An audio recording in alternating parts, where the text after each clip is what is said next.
ఐదేళ్ల వైసీపీ పాలనలో అన్ని వర్గాల ప్రజలు అన్యాయానికి గురయ్యారని ఉమ్మడి కృష్ణా జిల్లా మాజీ జడ్పీ చైర్పర్సన్ గద్దె అనురాధ విమర్శించారు. జగన్ విధ్వంసక పాలనలో ఏపీకి పెట్టుబడులు రాకపోగా ఉన్న పరిశ్రమలు కూడా పొరుగు రాష్ట్రాలకు తరలిపోయాయని దుయ్యబట్టారు. ఉద్యోగ ఉపాధి అవకాశాలు లేక యువత చెడు మార్గాల బాట పట్టిందని ఆవేదన వ్యక్తం చేశారు. సంక్షేమ ముసుగులో ఆంధ్రప్రదేశ్ రాష్ట్రాన్ని సీఎం జగన్ దోచుకున్నారని ఉమ్మడి కృష్ణా జిల్లా మాజీ జడ్పీ చైర్పర్సన్ గద్దె అనురాధ విమర్శించారు. ఎన్నికల ప్రచారంలో భాగంగా 2వ డివిజన్లో వివిధ వర్గాల ప్రజలతో ఎంపీ అభ్యర్థి కేశినేని చిన్నితో కలిసి అనురాధ ప్రత్యేక సమావేశం నిర్వహించారు. వైసీపీ ప్రభుత్వ వైఫల్యాలను తెలియజేసిన తెలుగుదేశం నేతలు జగన్ పాలనలో 30 ఏళ్లు వెనక్కు వెళ్లిందని దుయ్యబట్టారు. ఏపీ రాజధాని లేని రాష్ట్రంగా మారిందని, అమరావతి, పోలవరం ప్రాజెక్టులను జగన్ ప్రభుత్వం పూర్తిగా నిర్వీర్యం చేసిందని విమర్శించారు.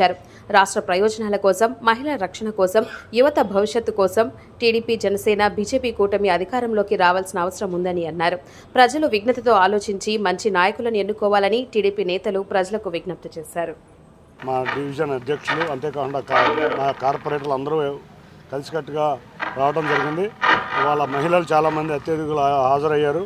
వాళ్ళందరూ కూడా చంద్రబాబు నాయుడిని ఎప్పుడెప్పుడు ముఖ్యమంత్రిగా చూద్దామా, వాళ్ళకి సంక్షేమ పథకాలు ఎప్పుడు అందుకుందామా, వాళ్ళ బిడ్డల భవిష్యత్తు అంత బాగుంటుందని అందరూ ఎదురు చూస్తున్నారు.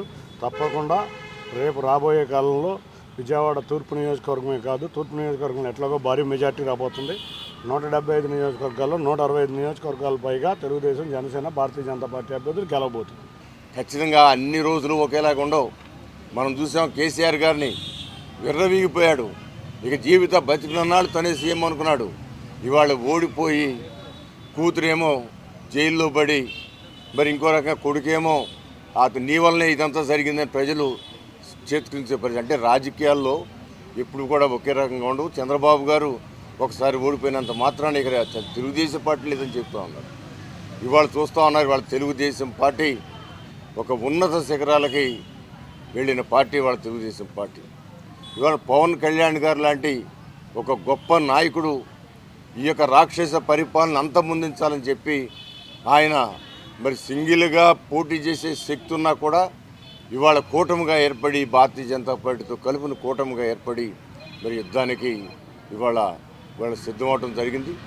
అందువలన ఇది ఎప్పుడూ కూడా ఇవాళ ముఖ్యమంత్రి కాబట్టి జీవితాంతం ముఖ్యమంత్రిగా ఉండి ఏది మాట్లాడినా చెల్లుద్ది అనుకుంటే ఏ విధంగా కుటుంబ సభ్యులందరూ జైలుకి వెళ్తూ ఉన్నారో అదేవిధంగా మీరు కూడా శాశ్వతంగా జైలుకి వెళ్ళే పరిస్థితులు కూడా దగ్గరలో రాబోతున్నాయి. ఏది ఏమైనా కూడా ప్రజాస్వామ్యబద్ధంగా ఎలక్షన్లు జరగాల. ప్రజాస్వామ్యబద్ధంగా ఎన్నికలు జరిగినప్పుడు ఎవరైనా ప్రభుత్వం ఏర్పాటు చేయొచ్చు.